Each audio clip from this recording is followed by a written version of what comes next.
नमस्कार प्रेक्षकांनो, आजच्या एपिसोडमध्ये आपण बघूया इथे अबोली आणि मनवा दोघीजणी दिनकर काका यांच्या इकडे आलेले असतात. कारण अबोलीला त्यांच्या घराची चौकशी करायची असते. तेव्हा अबोली म्हणते की एरिया तर हाच आहे. त्यांनी ॲड्रेस दिल्याप्रमाणे. तेव्हा तिथे बाहेर वॉचमन बसलेले असतात. तेव्हा मनवा म्हणते, काका जरा तुम्ही आम्हाला सांगता का, इथे दिनकर चौधरी आणि सविता चौधरी इथेच राहतात का?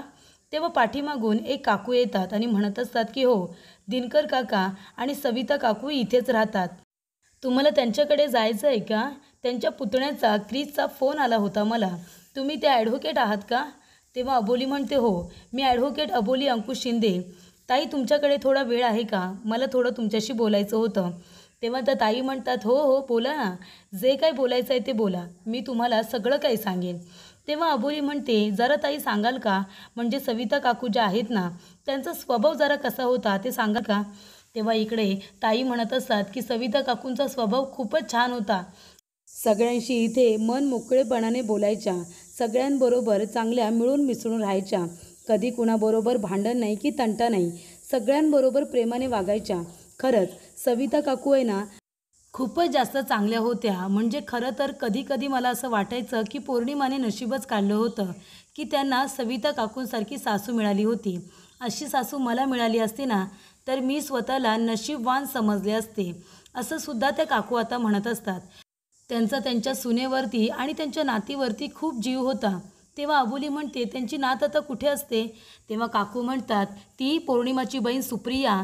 पौर्णिमाचं असं झालं, मग त्याच दिवशी येऊन ती सुप्रिया त्यांच्या नातीला आपल्याबरोबर घेऊन गेली होती. त्यामुळे इथे आता सुप्रियाने जेव्हापासून त्यांच्या नातीला नेले ना, त्या आपल्या नातीला खूप जास्त मिस करतायत, असं इकडे आता काकू सांगत असतात. तेव्हा अबोली म्हणते, त्यांच्या घरी जरा घेऊन जाल का आम्हाला? आम्हाला थोडी चौकशी करायची आहे. तेव्हा त्या काकू म्हणतात, हो त्यांच्या पुतण्याने क्रिशने मला सांगितलं की तुम्हाला चावी द्यायची आहे म्हणून. चला तुम्ही माझ्याबरोबर, मी तुम्हाला घराची चावी देते. त्यानंतर प्रेक्षकांनो, इकडे आता अंकुश गॅस वितरक या ऑफिसमध्ये आता आलेला असतो आणि तो त्या माणसाच्या थोबाडीत देतो, तुमच्या इथे वारंवार आता कंप्लेंट केली असतानासुद्धा तुम्ही वेळेवरती सर्व्हिस देण्यासाठी तिथे का गेला नाहीत? तुमच्या हलगर्जीपणामुळे एका व्यक्तीचा जीव गेला. ही साधी गोष्ट तुम्हाला कळत नाही का? तेव्हा ते म्हणतात की साहेब, पहिलं बघा, पहिली कंप्लेंट आली आमचा माणूस गेला होता, दुसरी कंप्लेंट आली आमचा माणूस गेला होता, तिसरी कंप्लेंट आली तेव्हा आम्हाला असं वाटलं की लोक गॅस चालू करतात आणि ती पेटवायला विसरतात, तसाच काहीसा हा प्रकार असेल असं आम्हाला वाटलं होतं. तेव्हा अंकुश म्हणतो, हे तुमचं तुम्हीच ठरवलं का? काय गरज होती तुम्हाला एवढा बेजबाबदारपणा करायची? अहो एका बाईचा जीव गेला, कळते का तुम्हाला? याच्यापुढे जेव्हा जेव्हा चौकशीला बोलावलं जाईल तेव्हा तेव्हा पोलीस स्टेशनला यायचं, कळलं का? असं अंकुश म्हणतो. त्यानंतर इथे आता दरवाजा उघडून मनवा आणि इथे अबोली दोघीजणी आतमध्ये आलेल्या असतात. मनवा म्हणत असते की वहिनी तू बघतेस ना, अगं इथे सगळं आता असं व्यवस्थित ठेवून दिलं आहे, तुला काय वाटतं आपल्या हाती इथे काही लागेल का? तेव्हा अबोली म्हणत असते, मनवा कसं असतं ना, आमच्या वकिली भाषेमध्ये म्हणतात की इथे कितीही मोठा डोंगर असेल ना, म्हणजे केसचा, एखादी जर केस आपल्या इथे आता गुन्हा दाखल झाला असेल आणि त्याचा फुगा कितीही मोठा असेल तरीसुद्धा एक साधी सुई जरी भेटली ना किंवा एक पुरावा जरी मिळाला तरी तो फुगा फुटू शकतो.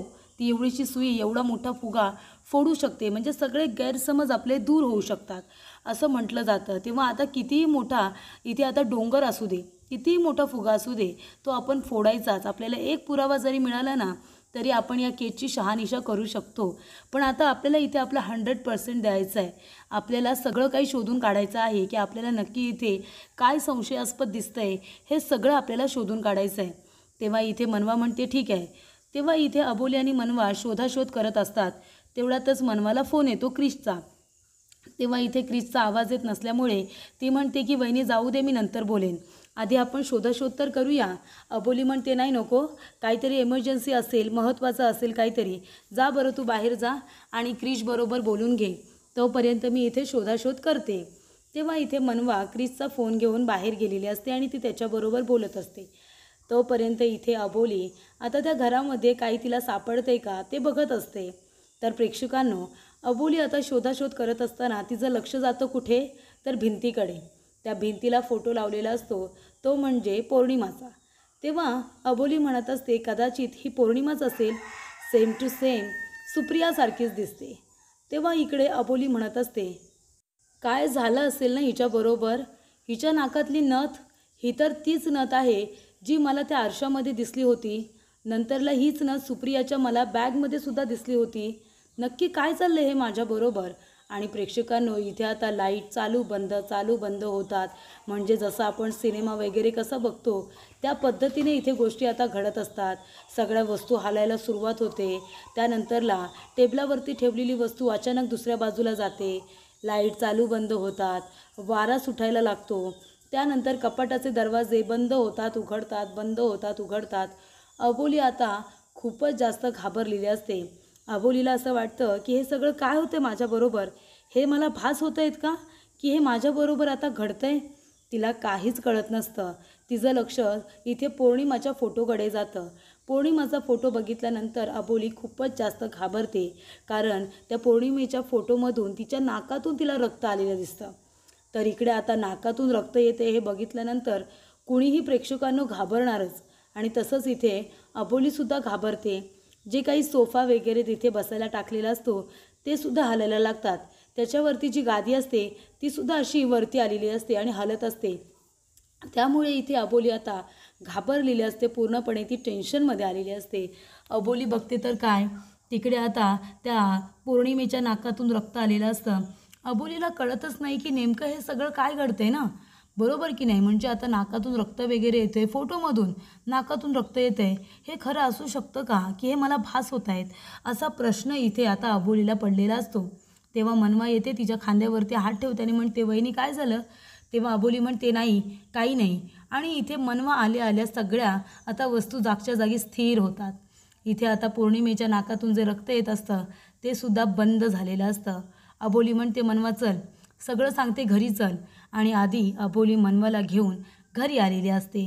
घरी आल्यानंतर अबोली आता शांतपणे बसलेली असते. अबोली आपल्याच विचारांमध्ये बसलेली असते. अबोली म्हणत असते की हे नक्की चाललंय तरी काय, हे माझ्याबरोबर घडतंय तरी काय. अबोलीला आठवत असतं ज्या वेळेला ती पौर्णिमाच्या घरी गेलेली असते, दिनकर काका सविताच्या घरी गेलेली असते, तेव्हा तिथे काही पुरावे शोधण्याच्या आधीच अख्खं घर आता हालायला लागलेलं असतं. एकूण एक वस्तू हालून आता पडायला आलेली असते. त्यानंतर इथे अबोली इतकी घाबरते की मनवाला घरीच घेऊन येते. त्यानंतरला अबोली विचारत बसलेली असताना ती रडत असते. प्रेक्षकांनो, तिला वाटत असतं की माझ्याबरोबर हे सगळं काय घडतंय, म्हणून ती रडत असते. तेव्हा अंकुश तिथे येतो आणि अंकुश म्हणत असतो, अबोली काय झालं, का रडतेस तू, काय झालं, कसला विचार करतेस. अबोली म्हणते, नाही मी कसलाही विचार करत नाही आहे. तेव्हा इथे अंकुश म्हणतो, अबोली मला कळत नाही का गं, मी तुझ्या डोळ्यांमध्ये बघून सांगू शकतो की तुझ्या मनात काय चाललंय ते. अबोली लपू नकोस माझ्यापासून, सांग तुला कसला त्रास होतोय. मला मनवाने सांगितलंय तुम्ही दिनकर काकांच्या घरी गेला होतात ना, तिथे काही पुरावे मिळत आहेत का ते बघायला. मग सांग तिथे जे काही घडलं ते. मनवाने मला सांगितले, पण तुला काय वाटते ते मला कळू दे. तेव्हा अबोली म्हणत असते, नाही सर, मला खरंच कळत नाही आहे की माझ्याबरोबर हे नक्की काय घडतंय. मला असं वाटते की तुम्ही बोलताय ना सर तेच बरोबर आहे. मला भास होत आहेत आणि असे भास होत आहेत ना की मला कळतच नाही आहे की नक्की माझ्याबरोबर हे सगळं का घडतंय. खरं सांगते मी. आणि अबोली आता रडत असते. तेव्हा अंकुशला वाईट वाटतं. तो अंकुश अबोलीला आपल्या जवळ घेतो. तिला म्हणत असतो की अबोली शांत हो, नको रडूस बरं. हे बघ अबोली, मी तुला एवढंच सांगेन की तू आहे ना ओव्हर थिंकिंग करतेस, तू अतिविचार करतेस.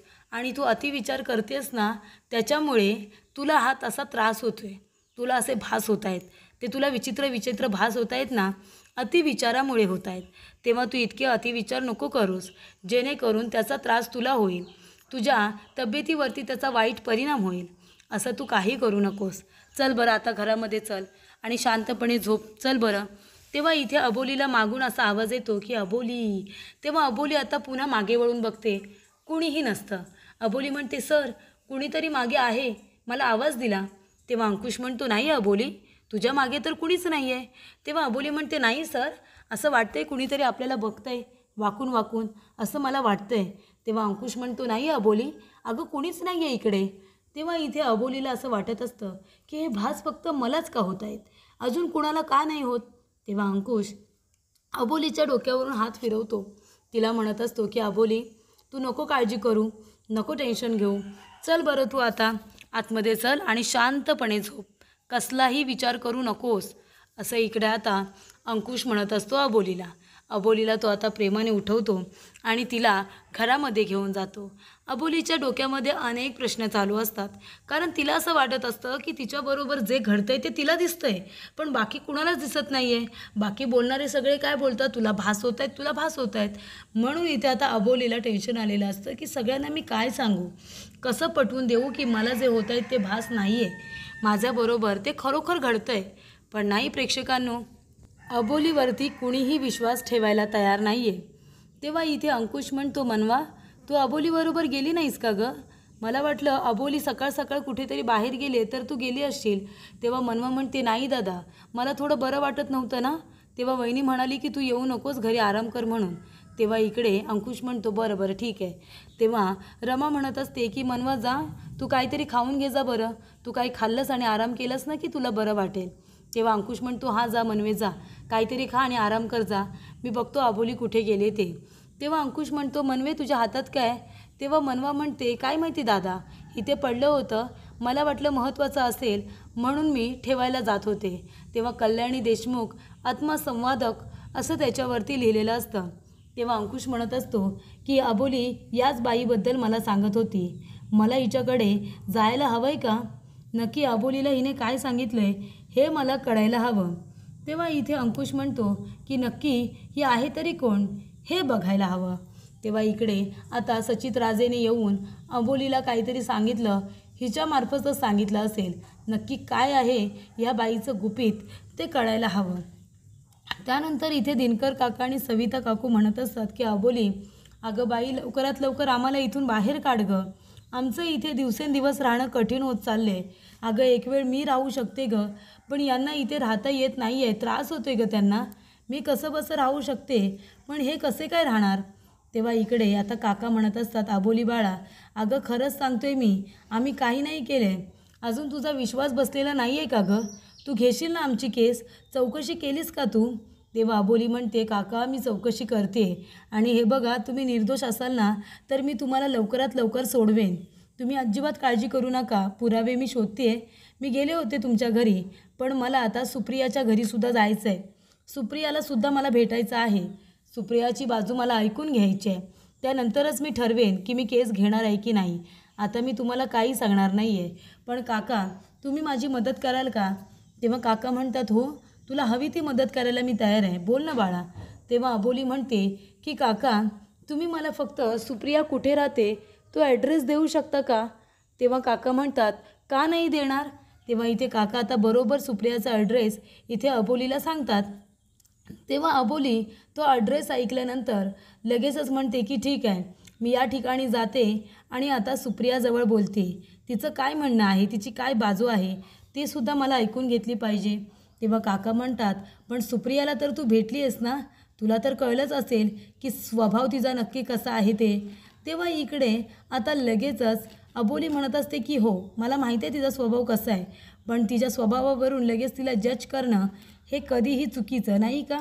तेव्हा इकडे आता लगेच काका म्हणतात, ठीक आहे तिथे जा तू, पण स्वतःची काळजी घे बाळा, तिच्यावरती तू पटकन विश्वास ठेवू नकोस. तेव्हा अबोली म्हणते, ठीक आहे, आणि तुम्ही थोडे दिवस आता शांतपणे राहा, स्वतःला त्रास करून घेऊ नका. तुम्ही निर्दोष असाल ना, मी तुम्हाला इथून लवकरात लवकर बाहेर काढेन, काळजी करू नका. तेव्हा इथे अबोलीने अजून सांगितलेलं नाही आहे की मी तुमची केस घेणार आहे की नाही. अजून तिने खरं काहीच सांगितलेलं नाही आहे. शिवांगीच्या वेळेला अबोलीला इतका मोठा धक्का बसलेला असतो की कशा पद्धतीने शिवांगीने तिला फसवलेलं असतं, तर ती आता कुठल्याही व्यक्तीवरती विश्वास ठेवताना 1000 वेळा विचार करते.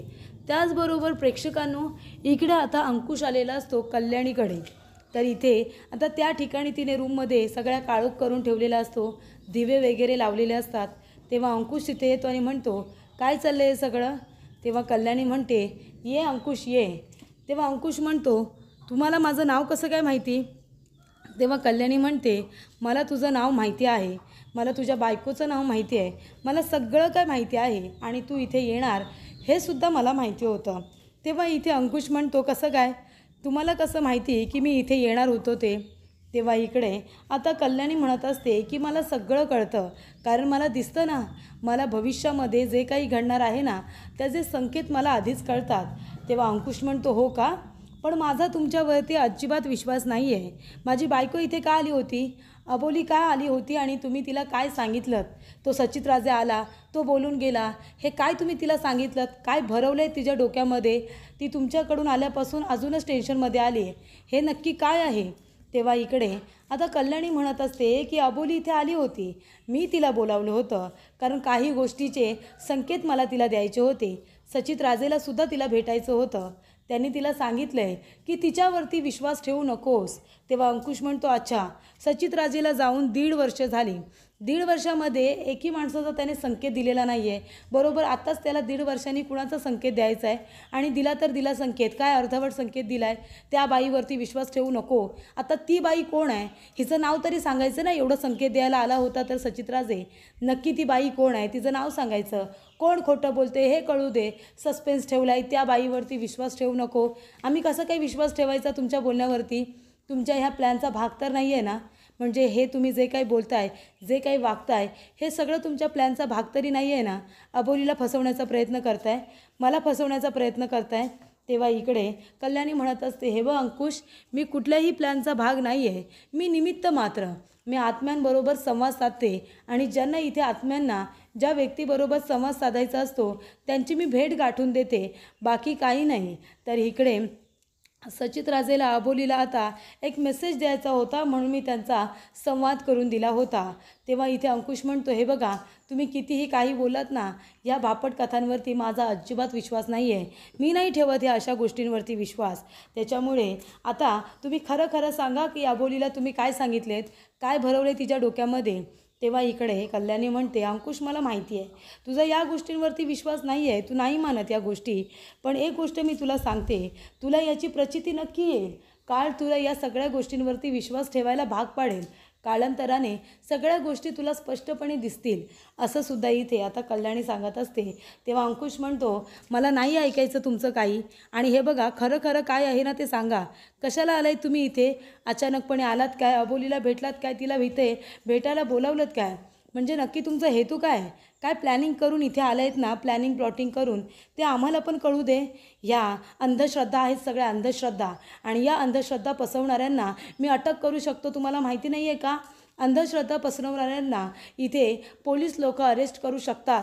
कारण हा गुन्हा आहे. तुम्ही अंधश्रद्धा पसरवता, हा खूप मोठा गुन्हा आहे आणि याची शिक्षा आम्ही तुम्हाला देऊ शकतो. तेव्हा इकडे आता कल्याणी म्हणत असते, पण मी इथे अंधश्रद्धा वगैरे पाळतच नाही. मी फक्त शास्त्र सांगते. जे शास्त्र आहे आणि त्याला विज्ञानसुद्धा मांडतं, ते शास्त्र सांगायला मी इथे आलेले आहे. आत्म्यांबरोबर संवाद आपण साधू शकत नाही का? ते सुद्धा कुठल्या तरी ग्रहावरती राहतच असतात ना, हे आहेच ना. तेव्हा इकडे आता ती म्हणत असते की तू मला अरेस्ट नाही करू शकत, कारण का मी कुठलीही अंधश्रद्धा पसरवतच नाही आहे. जे काही सत्य आहे तेच मी सांगण्याचा प्रयत्न करत असते. त्यानंतर प्रेक्षकांनो, इकडे आता अंकुशला तिचा राग आलेला असतो, कारण ती अर्धवट माहिती सांगते म्हणून. त्याचबरोबर इथे अबोली आलेली असते. अबोली म्हणत असते की दादा, हा ॲड्रेस कुठे आहे? जो ॲड्रेस काकांनी तिला दिलेला असतो, दिनकर काकांनी, तो म्हणजे सुप्रियाचा. तो ॲड्रेस आता ती शोधत असते. तो ॲड्रेस तिला आता सापडतच नसतो. इथे आता कल्याणीचा राग आल्यामुळे अंकुश आता तिथून जायला निघालेला असतो. त्याचबरोबर इथे अबोली तिथे असलेल्या माणसांना विचारत असते की ताई, हा ॲड्रेस कुठला आहे? म्हणजे कुठे आहे ही बिल्डिंग?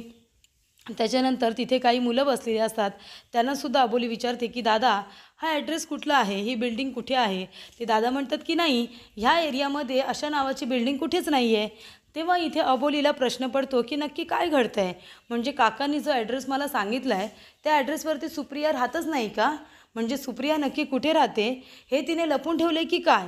तर पुढील भागामध्ये आपण बघूया प्रेक्षकांनो. इथे आता अबोलीने अंकुशला फोन केलेला असतो. ती म्हणते की सर, मी सुप्रियाचा पाठलाग करते सर, ती कुठेतरी चालली आहे. आणि अचानकपणे सुप्रिया गायब होते. तेव्हा अबोली म्हणते की ही सुप्रिया कुठे गायब झाली? तेव्हा हळूच इथे आता अबोलीच्या खांद्यावरती कोणीतरी हात ठेवतं. तेव्हा अबोली म्हणते, काका, इथे एक मुलगी आली होती, ती कुठे गेली? आता ती जागा स्मशानाची असते. तेव्हा काका म्हणत असतात, बाळा, अगं इथे आहेत ना माणसं येत नाही, इथे फक्त मेलेली माणसं येतात. असतात असं म्हणाल्यानंतर काका अबोलीला आता हे सत्य सांगून पुढे निघून जातात. अबोली खूपच जास्त घाबरलेली असते. इथे फक्त मेलेली माणसं येतात म्हणजे ही सुप्रिया नक्की आहे तरी कोण, बरोबर की नाही? आणि स्मशानामध्ये ती का बरं आली असावी असा प्रश्नसुद्धा अबोलीला पडलेला असतो. आणि इथे अबोली आता खूपच जास्त घाबरलेली असते.